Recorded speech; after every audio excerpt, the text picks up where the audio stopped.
Então, na aula passada, a gente trabalhou com o problema do busca em vetor e a conclusão que a gente chegou, né? Bom, o algoritmo ele é o mais simples possível, ele, é, ele vai buscando em todas as posições, tá? A nossa versão ali, que ela é recursiva, ele começava da última posição, né? Ia sempre decrementando até chegar na primeira posição. E no pior dos casos, a gente ia ter que analisar todos, né, comparar todos os elementos do vetor. Então, quantas comparações com elementos do vetor, né? Lembra que esse era o nosso critério, o número de comparações com elementos do vetor. Quantas comparações com elementos do vetor era necessário no pior dos casos? N, tá? Onde N é o tamanho do vetor, o número de elementos do vetor. E a gente não tem como, assim, supondo que os dados eles estão bagunçados, a gente não tem muito mais o que fazer, tá?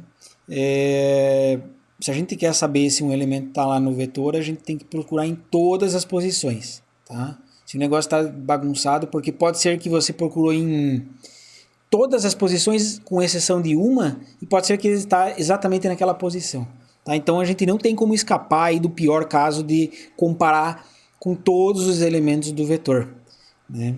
Agora a situação ela muda bastante no momento em que a gente começa a assumir coisas, né, em relação às nossas entradas, aos nossos inputs. Tá? Sendo mais específico, a gente vai assumir que os dados não estão bagunçados, mas a gente está supondo que eles vão chegar já ordenados para a gente. Tá? Então, obviamente, isso é uma suposição forte, né? A gente nem sempre vai ter os dados que já vão chegar ordenados, bonitinhos para a gente trabalhar. Tá? Mas se a gente supor isso, né, a gente pode ter ganhos aí no tempo de execução desses algoritmos. Tá?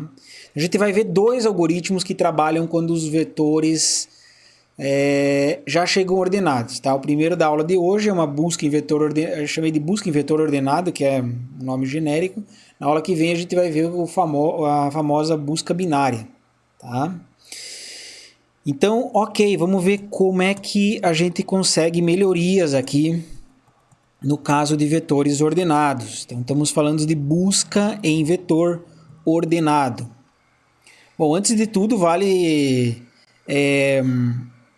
seguir aí o nosso padrão aí de usar definições mais formais, definições mais matemáticas e apresentar uma definição do que significa um vetor ser ordenado. Tá? Então, a definição é a seguinte. Dizemos que um vetor VAB, V indexado, né, começa com o A, termina na posição B, ele é ordenado se acontece o quê? V de I menor ou igual que V de I mais 1 para todo A, para todo I entre A e B, tá? Então, o que significa isso, né? Isso daqui vale para qualquer I entre A e B. Percebam que é bem importante, assim, aqui tem um menor igual e aqui tem só um menor, né? Por quê? Porque, por exemplo, quando para o primeiro dos valores, o I ele vale A, né? Ele pode valer A porque ele pode ser menor, o A é menor ou igual, né? Então eu estou falando que V de A menor ou igual do que V de A mais 1. Tá? Isso daqui funciona para diversos valores até o V de. Então olha só, ele vai até aqui é I menor do que B. Então menor do que B, se eu estou pegando índices, então ele só vai até o B menos 1, tá? Porque ele é menor que B. E aí seguindo essa regra aqui, né, é o índice e o índice mais 1. Então é V de B, tá? Por isso que ele só vai até o B menos 1 aqui, né? Porque quando eu pego o V e mais 1 aqui, né? Aí ele já vai pegar o V de B, tá? Senão ele ia ultrapassar se eu usasse menor ou igual aqui, ele ia ultrapassar os limites do vetor. Ele ia pegar o V de B mais 1, mas V de B mais 1 nem existe, tá? Bom, enfim, o que ele está falando aqui no nosso vetor aqui é que essa posição tem que ser menor ou igual do que essa posição tem que ser menor ou igual do que essa daqui tem que ser menor ou igual do que essa, né? Se todas essas daqui respeitam essa condição aqui, tá? Então o nosso vetor é ordenado, tá? Bom, isso a gente já sabe da intuição, né? Não precisa nem ter essa definição, mas a gente sempre gosta de trabalhar mostrando as definições. Ok, agora que a gente sabe o que é um vetor ordenado, a gente pode definir o problema computacional. Busca em vetor ordenado, tá? Qual que é a entrada, qual que é a saída, qual que é a instância, qual que é a resposta. Então, como entrada, eu estou passando 4 coisas. Igual lá no problema de busca, né? A entrada ela eram 4 coisas. X, que é o valor que a gente vai buscar, o vetor V indexado por A e B, né? Então, onde X é um valor, VAB é um vetor. A diferença daqui da entrada é que a gente está supondo que agora o vetor é ordenado. Então, é uma suposição forte, né? Supor que o vetor já vem ordenado. Mas tudo bem. O problema ele é definido dessa forma, né? A gente só precisa resolver baseado na entrada e na saída, né? Ok. E aí a resposta, o que é? O lugar... Essa resposta aqui é um pouquinho complicada, tá? Então, vamos tentar entender, ó. A resposta, primeiro eu descrevi ela aqui de maneira meio informal. O lugar que o X deve ocupar em V. Tá? É um pouquinho diferente lá do que a gente trabalhou na aula passada. Tá? Porque na aula passada, assim, eu estava buscando, daí eu falava assim, retorna a posição onde o X está, ou retorna não. Né? Tipo, X não está no vetor. Aqui é um pouco diferente, aqui é o lugar que o X deveria ocupar em V. Ah, por que você está mudando? Porque eu estou definindo o meu problema assim, eu posso. Tá? Mas essa não é a resposta... Sim, a resposta, né, bem assim, rigorosa. A rigor eu posso definir o problema do jeito que eu quiser. Tá? Então eu poderia definir simplesmente assim. Mas a questão aqui é que a gente vai acabar usando essa busca em vetor ordenado como uma função auxiliar para algoritmos que a gente vai ver mais para frente. Então faz sentido e é interessante que a gente defina exatamente nesse formato aqui que eu vou explicar. Tá? Então, o que significa o lugar que X deve ocupar em V? Tá? Está explicado aqui de maneira bem formal. Então, ó, é o menor M, tá? É o menor índice M. Agora, percebam que esse índice M vai do A-1 até o B. Tá? Por que A-1? Porque, né, se o vetor ele vai do A até o B, por que A-1? Porque a gente vai ver que em alguns casos aqui a gente quer dizer assim que o elemento deveria estar nessa posição, né? Ou seja, antes do início do vetor. Tá?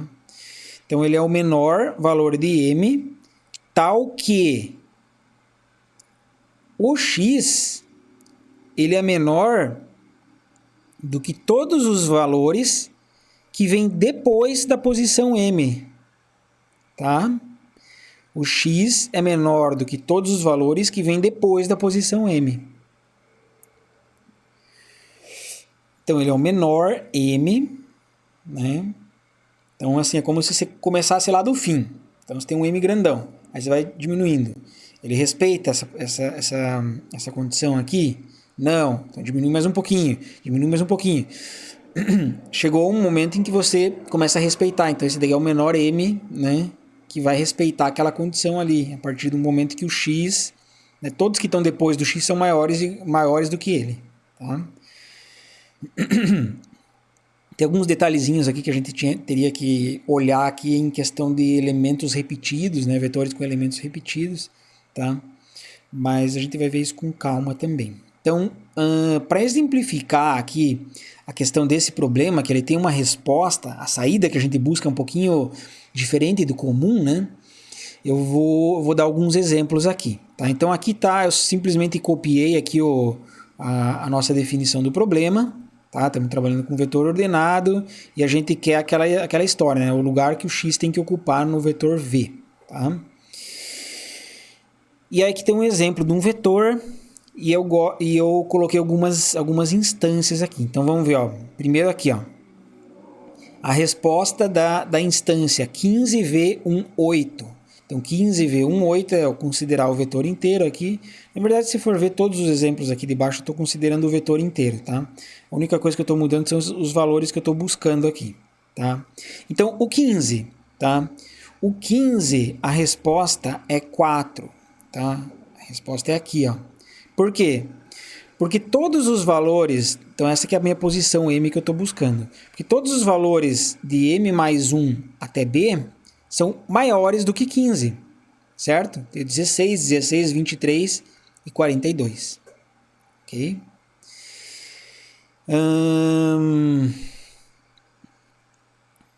Vamos para o segundo exemplo aqui para entender certinho. Vamos supor agora que eu estou buscando o 16, tá?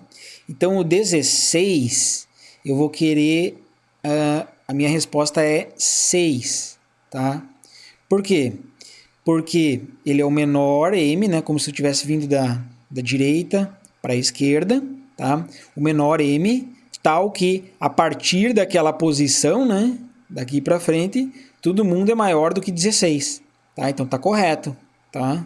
Aqui é 6. Deixa eu apagar aqui para não começar a ficar muito poluído. Vamos para o terceiro exemplo.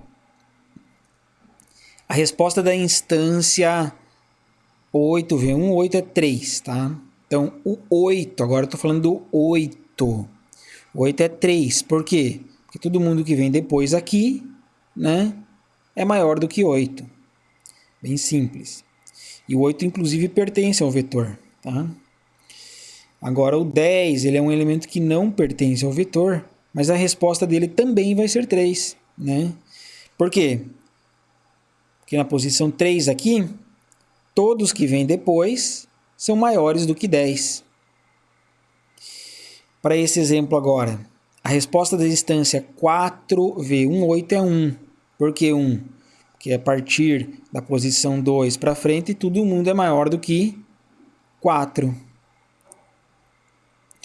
A resposta da instância 1v18 é 0. Olha só, essa daqui sai um pouquinho do padrão, né?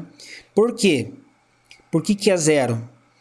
Porque lembra que a gente permitiu aqui que as respostas começassem da posição A menos 1. Tá? Então, como o A é 1 aqui, eu posso dar uma resposta 0. A ideia é que assim, ó, a partir da posição 0, se ela existisse, todo mundo que vem depois é maior, estritamente maior do que 1, né? Tá? Então, você bota a resposta como 0. Que mais? 42, tá? No 42 é assim, a resposta é 8. Tá? Por quê? Porque todo mundo que vem depois do 42, que não tem mais ninguém, seria, sim, maior, né? Mas assim não faz sentido. Então, esse é o menor M possível aqui que a gente, dentro desse intervalo aqui, tá? É como assim, isso daqui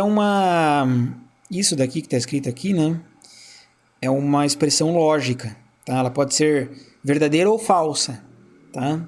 Ela é uma expressão lógica, não na lógica booleana que a gente conhece, que a gente já conhece lá de algoritmos 1, mas ela é uma expressão em lógica de primeira ordem, tá? Ou lógica de predicados. Vocês vão ver isso em alguma disciplina aí do curso, tá? Provavelmente lá em complementos de matemática, eu imagino. Mas a grande diferença da lógica de predicados aqui, eu não vou entrar bem em detalhes, mas você usa esses para todo aqui, ó, para todo, existe, são os quantificadores, tá? Mas assim, essa é uma expressão em lógica, ela pode ser verdadeira ou falsa, tá? A questão é que quando ela não faz sentido, aí a gente supõe que não fazer sentido é verdadeiro, tá? Então, né, isso daqui ela acaba não fazendo sentido porque eu não tenho índices que vão para o 9, 10 aqui, tá? Ela não faz sentido, então a gente afirma que é verdadeira. Então o menor M entre 0 e 8, que satisfaz isso, é o próprio 8, tá? E para o 50 é a mesma coisa, tá? Também o 50 a gente gostaria que ele tivesse, sei lá, tipo aqui, tá? Mas seguindo essa mesma definição aqui, tá? O menor M entre 0 e 8, que satisfaz isso daqui, tá? Quando isso daqui não faz sentido, então o menor M é 8, tá? Então ele é um pouquinho complicado aí de entender só a própria definição do problema, né? Mais especificamente a parte da resposta. Mas isso daqui vai ser útil num algoritmo aí que a gente vai ver mais para frente. Um algoritmo de ordenação, tá? Bom,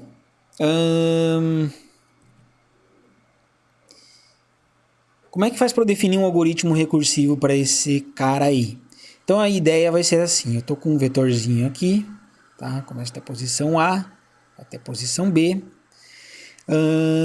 E eu vou sempre assim, né? De trás para frente, tá? E eu estou buscando o elemento X, né? Onde que está o elemento X, tá? Então, aqui tem que lembrar que quando a gente cai nesse outro devolva aqui, é como se tivesse um senão, né?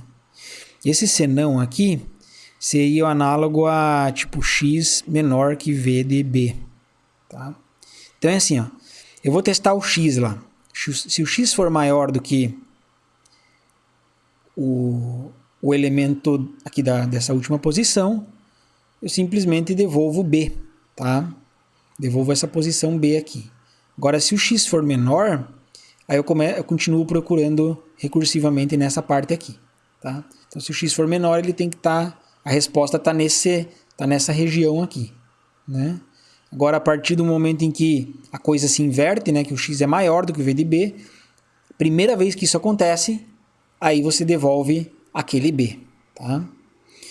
Bom, aqui esse código aqui ele sofre daquele problema de não ter a base. Então aqui eu tenho uma segunda versão onde eu incluo a base, tá?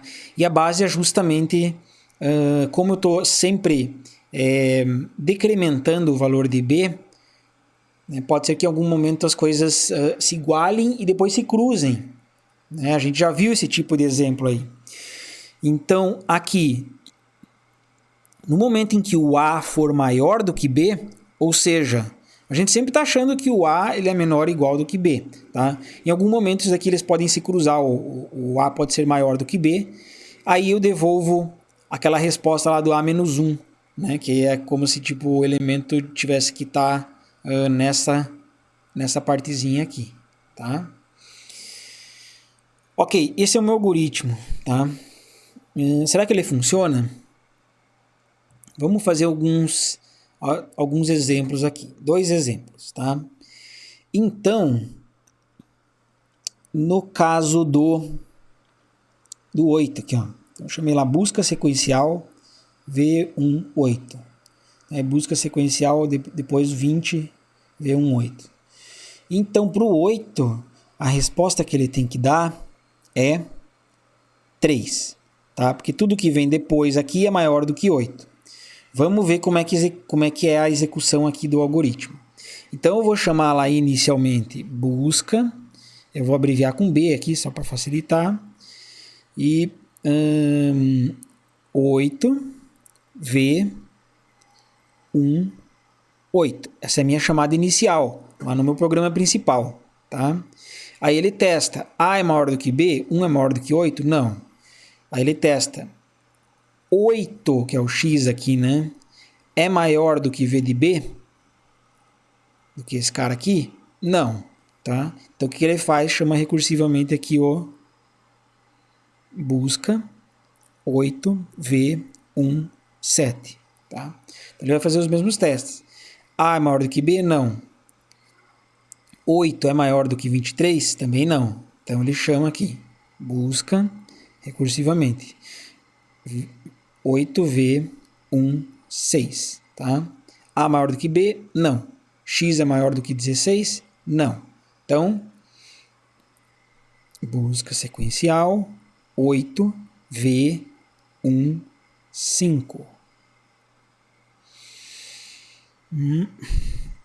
Então, ele vai comparar A maior do que B? Não.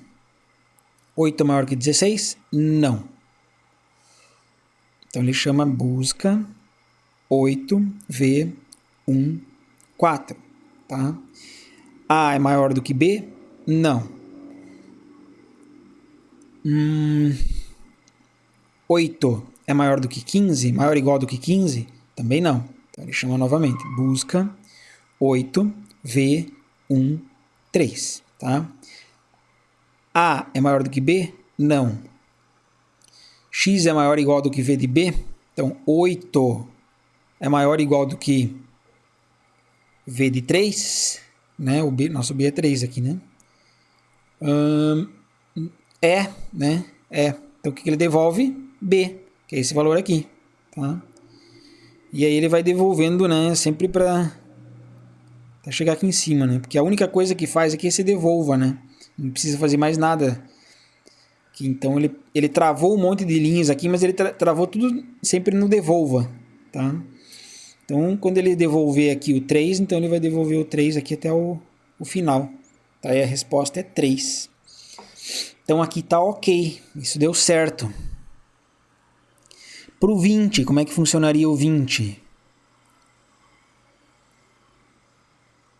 Então, o 20, sem executar o algoritmo antes, a gente sabe que a resposta é que ele deveria estar...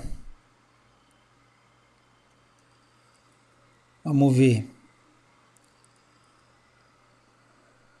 A resposta deveria ser 6, né? Por quê? Porque tudo que vem depois é maior do que 20. Então, vamos ver se ele funciona assim. Busca 20 V18. Busca 20 V18. Então, A maior do que B? 1 é maior do que 8? Não. X é maior ou igual do que V de 8? Também não. 20 não é maior do que 42. Então, ele vai chamar recursivo.